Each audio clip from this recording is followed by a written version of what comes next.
keep hearing you say, and I can tell that you really care about making the future accessible to everyone. And I would love to hear a little more about your thoughts on that in America, especially since in so many states, schools are tied to property taxes, etc. What do you see happening? Do you think it's possible? Well, I know I you do think think it's possible. I mean, and we certainly, Illinois is one of the more complex, and Chicago is one of the more complex financial situations out there today.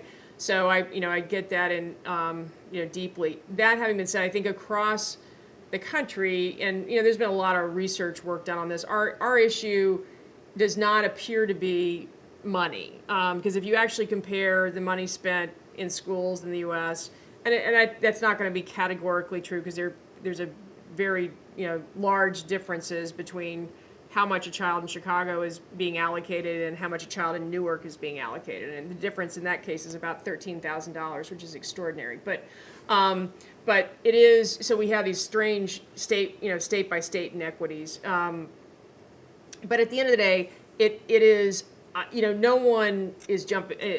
I'm sure there's someone, but I think that there's not a consensus that the problem is money across the country. So I think that there are many efforts afoot that I think are going to make good things happen. And I think I certainly don't believe education technology is a silver bullet. Education technology is only helpful in the hands of great educators. So, and by the way, in the adult market, those great educators could be yourself, right? I mean, because the ability to go on Coursera and take a great course from the computer science professor at Harvard, that you couldn't have gotten to otherwise, and that's just a remarkable thing that we can all do now that we couldn't do 5 years ago, and certainly not 10 years ago. So I think that the role for education technology is to give leverage to great educators. So, and again, whether that great educator is you or whether that great educator is a terrific teacher in a K-12 classroom. And I think that what you see, the potential for it, and I don't think we by any stretch achieve the potential yet, but the potential is to allow a teacher to stand in front of a classroom, particularly I'm very focused on low-income urban classrooms where children can be in a single class with a very divergent set of, fourth grade class can have children, reading at first grade level and reading at eighth grade level. And for a teacher to be able to address that in a broadcast model is just, outside of a miracle, very, very difficult. So I think the potential for education technologies around personalization, and that's personalization in a classroom like that. It's personalization, if you're doing online learning in, on your own or in cohort groups, to create peer learning. So I think that there's a huge need to create personalization. There's a huge need to create